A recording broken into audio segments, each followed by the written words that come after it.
Today, we got to give a special thanks to Open Classrooms, Jenna Fuentes. She's going to do a little presentation for us, and I'm really excited to see what you guys have for us. Okay. So take it away. Awesome. Well, thank you. Thank you so much. Thank you for Paul. Let's clap it up for Paul. Clap it up for Linda. Awesome, the whole staff. So I'm really excited. Thank you so much for having me. Okay, so this is our website, Open Classrooms, and I'm really excited to get to know each of you, and would love to hear more about what are you working on, what are you passionate about, and what are ways that we can help each other. So I'll go ahead and present. Let me know if everyone's also able to see it, and let me know if you have any questions. So, again, I want this to be relevant, I want this to be engaging. So yeah, this is an awesome space, by the way, super spacious, love the quotes, love the photos, so I think this is a great event space as well. Alrighty, so my name is Jenna, nice to meet you all. As you know, what we're talking about, 3 areas here that are really important to us, and it's about technology and also marketing to help businesses boost their sales. This is nothing new in the sense that we all are aware of like ChatGPT and even the newest versions of ChatGPTs, and ChatGPT's training other ChatGPTs. There's even AutoGPTs doing like tasks for us. And I don't know if a lot of you feel this way, where it's like, how do I keep up? Like, how do I keep up with the latest technology? How do I keep up with the latest trends and innovation that's happening? I don't know why oh, there you go. And it's also this question of, again, like, who has access to the technology? Who has access to these resources and who doesn't? There also seems to be these gaps with technology gaps or even diversity gaps, for example, of who has the knowledge and education and who's feeling behind, and how do we bridge these gaps? There's actually 8.7 trillion in US productivity loss and a lack of qualified roles due to the need for 85 million tech roles. Actually, this is nothing new, but there's actually the data to back it up in regards to 97 million new jobs will emerge and 85 million will be displaced. So on the right hand, you can see there's roles like stock keeping, machine repair, for example, and the increasing demand for machine learning, digital transformation, IoT. As we all know, it seems like these websites, everybody has a chat bot now and for customer service and not a physical person, or even platforms like Intuit that is doing payroll and etc. As far as the openings, we have, there's a cybersecurity openings of 400,000 in the US, 1 million software development roles, 200,000 data scientist roles, and the need for tech skills, an increase for these tech skills that I'm going to talk about today, and the decrease for non-IT roles. And if it seems that 33% of employees actually have the skills needed for these jobs that I just mentioned, and 92% of these jobs really have that need for digital skills. This is nothing new, but I just wanted to share some data points. As far as cybersecurity, I'm not sure if any of you were flying Delta or American Airlines in July, but the flights were down, and it was because of a cybersecurity threat. People were stuck in the airports, meaning this is something very real. Or if any of you were in Vegas, I forgot when that was, but some guests could not actually use their key cards to get into their hotel rooms, and they couldn't make hotel payments. And it was a big fiasco. So I'm just sharing an example that of what that looks like in regards to a cybersecurity attack, and millions of dollars could be lost in seconds when that happens. And this is nothing new as well, but in regards to the actual women in tech, there's actually 22%, and ethnic diversity even within tech roles as well. So it's just this question, again, of what I was saying earlier of, well, who gravitates towards these roles and who's getting, gaining these skills or learning these skills. So I'm asking these questions of how might we bridge these tech and diversity gaps? How are we currently educating ourselves? Now, if for those who do have like a bachelor's degree or master's, or if you have associates, what happens next, you know? And if we're living longer lives and we're having 30, 40, 50 plus year careers, of course, I'll speak for myself that like I'll read books or I can listen to podcasts. Of course, you have other resources like Udacity or Coursera out there. You could take certifications. But it's that question of over decades, how do I keep growing? Like, how do I keep learning? What do I do to stay relevant and stay competitive and educate myself? Especially if it's a changing world. There's now like roles that are totally new that we didn't know about 10, 20 years ago. And with these dynamic career paths, raise your hand if you are working in what you studied. If you have a degree, are you doing what you studied before? Okay, all right. And raise your hand if you had one career change. Okay, and maybe even 2 career changes. Okay, just curious. And I'm going to tell my story in a moment, but I think it's interesting, right? That it's dynamic, it's fluid. We're continuously growing, learning, iterating. And so if the world is dynamic, how can we have resources in education that can fit these dynamic changes that we're experiencing? And for myself, I went to UC Irvine and I worked at UCI. So I worked in housing, I worked at academic advising, teaching assistant. I worked in orientation programs. I later worked at a small for-profit college for 5 years as a career counselor. So I did job placement and I was helping my students get jobs. So getting jobs within 90%, getting jobs within 6 months. A lot of my students were from Inglewood, Compton, Long Beach. They were formerly incarcerated or even formerly homeless or ex-gang members, single parents. So it was really fulfilling. These are all like the things I'm passionate about, but I studied abroad in Spain. I lived in Argentina for 3 years, did a change there, worked in travel hospitality. We could talk about it. If you're going to South America, I'll give you recommendations. Came back to LA and then I joined an ed tech startup. So I've been remote for 8 years. So I've been on Zoom and Slack since 2016, but I'm a people person. So I've been like dying inside where I'm like, I'm real human beings and no screens, you know? So that's why I'm just excited to be around people. But, so, you know, I worked at this ed tech startup and long story, we scaled from 20 to 1,000 employees in 3 years, and we got acquired for $750 million in 2019. So if you want to talk about scaling a startup, we could talk about that. When COVID hit, I got laid off, and that was an interesting chapter. So I totally can relate and empathize with you all. I had my own business consulting for 4 years. I've had over 25 clients. And I was helping them with their educational programs, things of what I mentioned in the past, until now that I'm working with Open Classrooms. I'm just really happy to be working in a company culture and our mission, which I'll talk about in a moment. But my common thread throughout all of this, and again, these changes, has been to help people grow, give people the resources and tools to fish, you know, teach them how to fish. And also help businesses grow, help businesses be successful, and businesses are really about our people. And with our mission for Open Classrooms, we're making education accessible, which in the US, you know, a bachelor's degree, a master's, it can be quite expensive.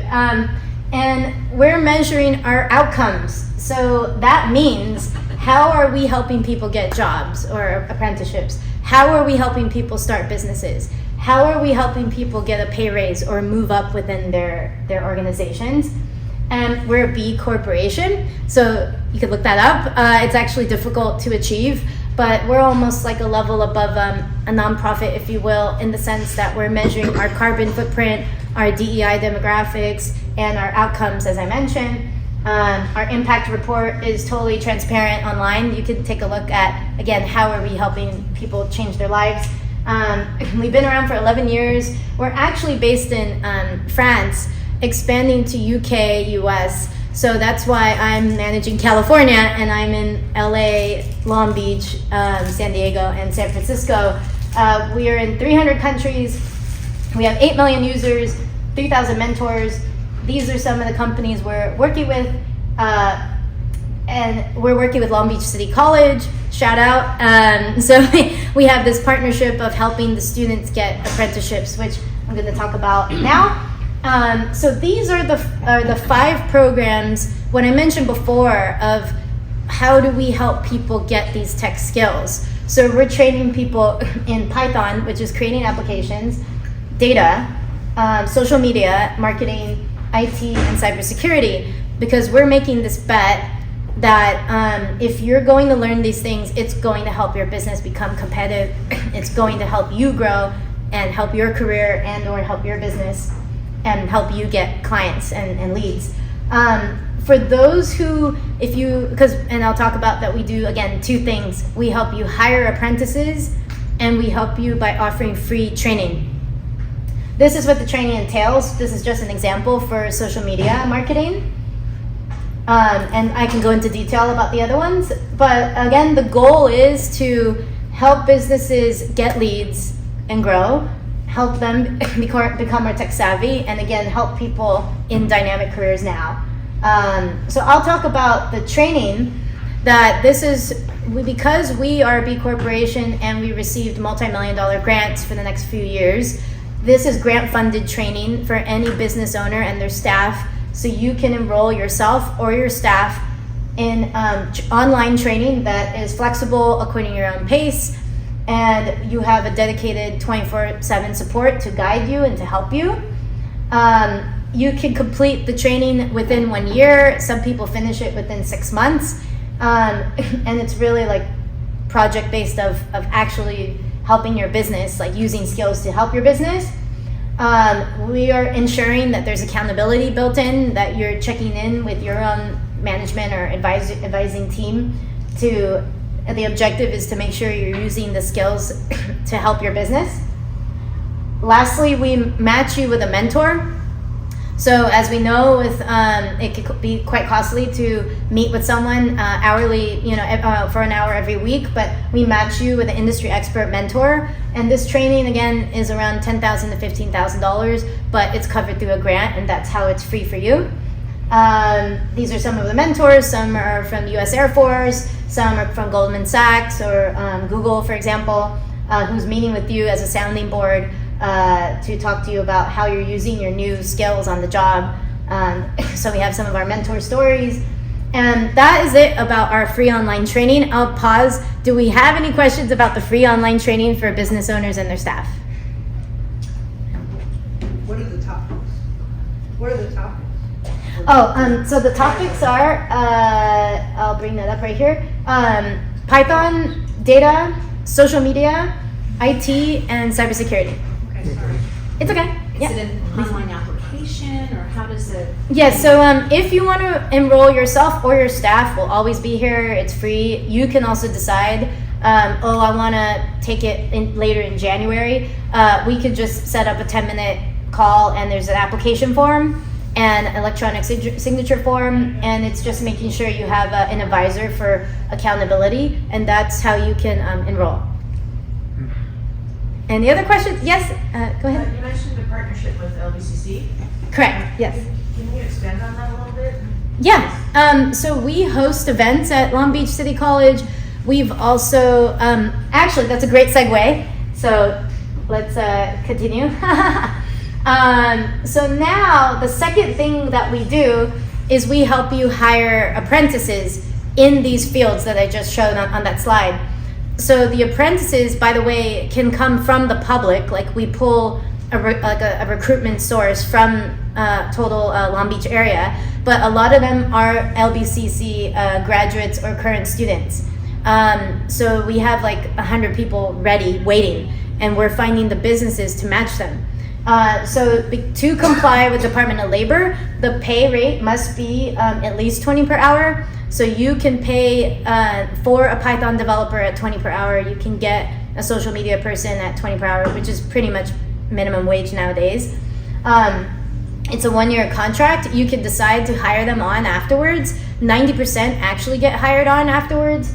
And yes, you can hire them full-time, but most of them are part-time. So you can hire them at 32 hours or if needed, less hours. And if you need people now, we could set up interviews like next week. Like we could set up interviews in 2 weeks where if you need a social media person, for example. And the value of an apprentice, again, is you get to outsource and delegate that work and focus on your strengths. You get to diversify your staff because a lot of these students, again, are from Long Beach, from diverse backgrounds. This is a free education for them that's sponsored through Department of Labor, and you're getting highly skilled people at an affordable rate. And lastly, we work with Pacific Gateway Workforce Board, so there is an opportunity to receive up to 10% like salary funding. So if you're hiring someone, let's say 30 hours a week, 20 per hour, more or less, that's $30,000 a year, which is still below poverty line, but in the sense that $3,000 to $5,000 could go towards your salary funding. Yes? Are you also working with Celico? What's the name? Celico, WIP, I don't. Southeast Los Angeles Oh no. County Workforce Investment Board? This sounds familiar. I might have met them at a Downey Chamber event. Might have. So I think so, and yes, I've met with them. Totally would love to make partnerships with any other workforce boards, and we work with the South Bay WIB, which is the workforce board for Los Angeles. All right. So yeah, 70% are from diverse backgrounds. If you look at apprenticeship.gov, this is a fact that every dollar spent, you get an ROI of $1.47 back. So again, you have an increase in productivity. And if you refer a company that hires an apprentice, or you refer someone who takes the training, you'll get $100 per company. So that is it. Any questions, comments, feedback? Any questions? Yes, go ahead.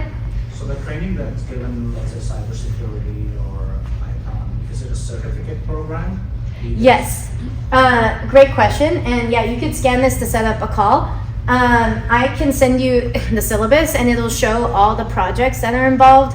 So for Python, it's creating different applications or data visualization boards.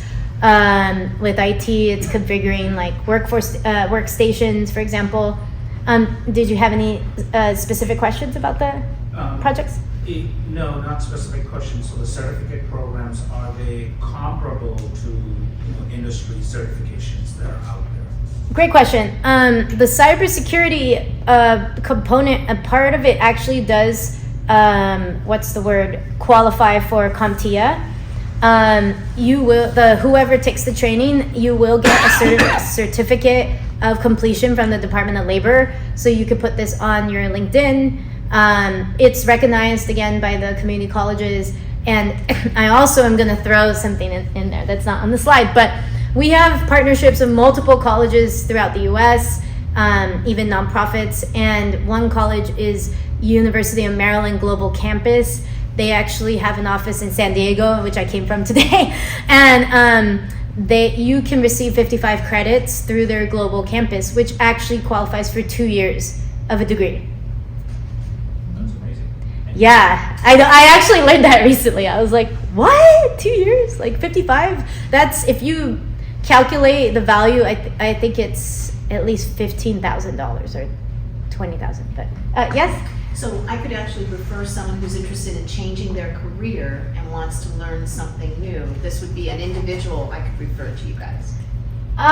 Yeah, that's a great question. So, and I'm going to bring up the programs just so you can see it. I want to clarify. Unemployed people could enroll. They could enroll through Long Beach City College, or we could talk about that. That's an individual. However, these presentations I'm doing, we're looking for businesses, like companies. So if a business owner, because we welcome everybody, but we already have like 100 people waiting. So we're trying to find the companies to match them with that. So ideally it would be a business owner or any type of business, startup, founder. So your grant dollars are primarily incumbent workers? This means that it's for businesses. Yes, Yeah. so it's for currently employed workers to upscale. Correct. That's correct. But it's two things. You can hire the apprentices through Long Beach City College. But I know it sounds good, but we also have people from El Camino College. We have people from Miracosta College. You as a business owner can decide who's the fit. You Right, could but say, if we I don't have- like any of but these if we have candidates. If we have employees that we now want to take to be our digital marketing person, we can Correct. enroll them as Correct. the employer, and that employee can then take this free online thing to upscale Correct. their skills. Yes, Okay, that's thank you. correct. Yeah, no, and it sounds like you already know the lingo, so you're in the know. I'm well acquainted with all the lingo. Love it. Let's talk afterwards, but I love it. So you got it, and totally on point. Okay. And as well, if you want to hire out someone at 20 per hour, we can help you fill that. You had a question in the back? Yes. No. Thank you, you've answered it. So, Go ahead. what is your primary recruiting vehicle for onboarding businesses to take apprentices or interns? So we are hosting events. So thank you. I'm really thankful that we have a budget to sponsor events. I feel like great. I'm like, yeah. Like, so any business community or networking community, we're happy to sponsor. And that's why I'm literally doing at least one event per week, or maybe even 3 events per week. It's crazy. And so I have like 15 events going on in 3 months. And so this is our primary way of sponsoring and recruiting, meeting people face to face, or we have booths at conferences. Yes, we do. We did a workshop at SB Expo in LA. We were at the Cal Cities Long Beach conference here at Long Beach Convention Center. So we're speaking and so if you know of communities or host events with networking communities with businesses, we're happy to sponsor. Yes, people can come to us via email or digital as well, like social media, emails. And we host events with Long Beach City College. So we'll host info sessions at the college. But we're open to feedback. We also partner with co-working spaces, and they have events, and we're trying to connect with Long Beach Accelerator, but different incubators and accelerators. So I'm going to startup events as well.